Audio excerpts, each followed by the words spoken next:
But to me, the Giants are not the team that has the worst quarterback situation in 2024. That team that gets that distinguished honor is, little drum roll,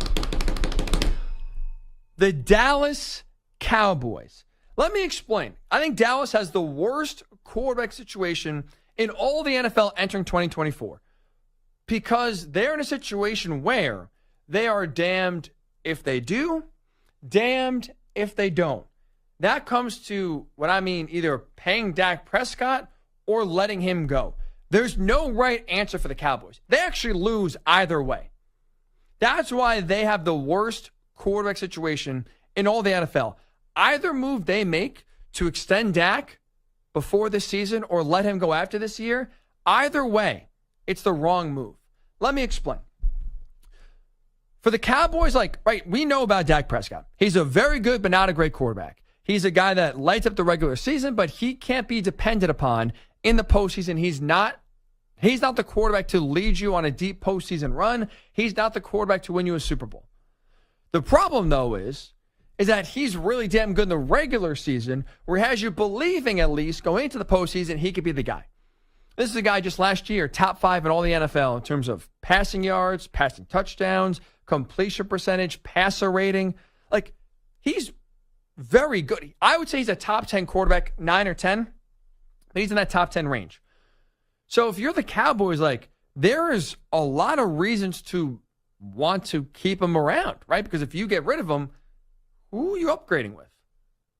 There's no quarterback you could upgrade from Dak Prescott with that's available.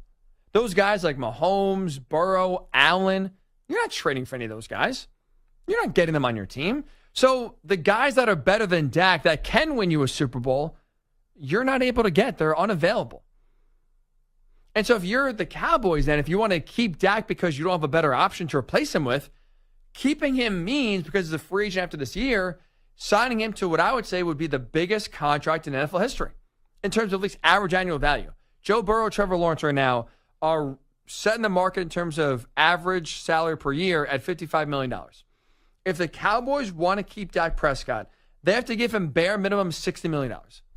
That'd be my guess. Dak Prescott, whether to the Cowboys or somebody else, next year will be making $60 million a year. So if you're the Cowboys and you want to keep Dak long term, that first number, I think, has to start with a 6. And while Dak is very good in the regular season, I would feel terrible if I was a Cowboys fan watching them pay Dak Prescott $60 million a year to lose in the first round of the playoffs every single year.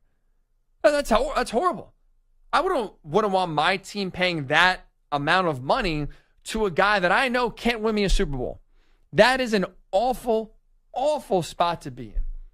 But on the flip side, if you let Dak walk, the Cowboys also lose. Because, number one, you can't franchise tag him, which means as a free agent, he leaves for nothing. So you lose a top 10 quarterback and get outside of a compensatory pick. Zero assets back. That's problematic. And on top of that, if he leaves in free agency, you still have next year on your cap $40 million of Dak's salary because how they worked it in previous years. So you're not off scot-free. You do pay a financial penalty for him not being there.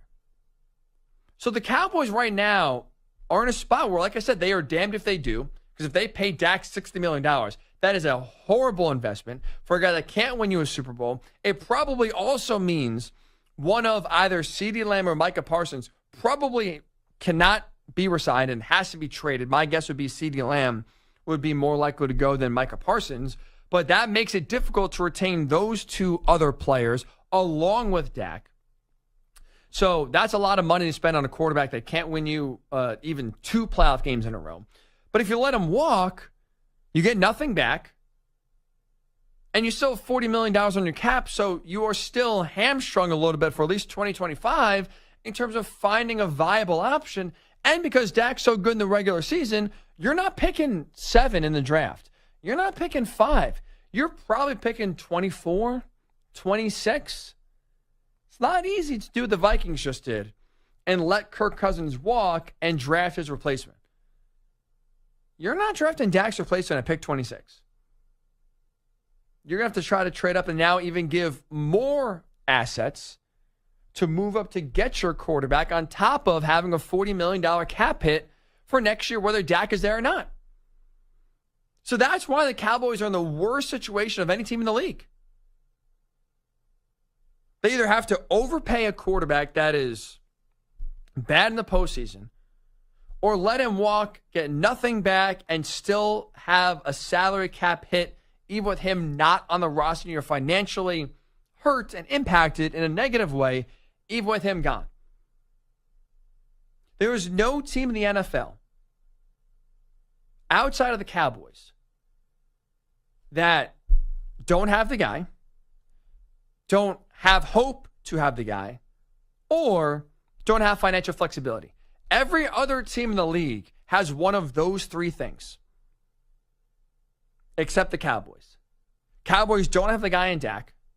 They don't have a promising future because Dak has already hit his ceiling. You know who he is. It's not like Trevor Lawrence where there's optimism in Jacksonville that Trevor Lawrence can reach another level.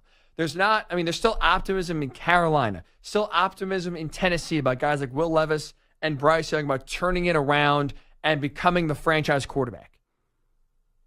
And you don't have financial flexibility where you can move off of your current quarterback or be in a position where you can pounce if a quarterback becomes available and bring him in and fit him under the salary cap. Cowboys are the only team right now in the league of all 32 teams that have no financial flexibility, don't have the guy, don't have hope. They have the worst quarterback situation in all of the NFL.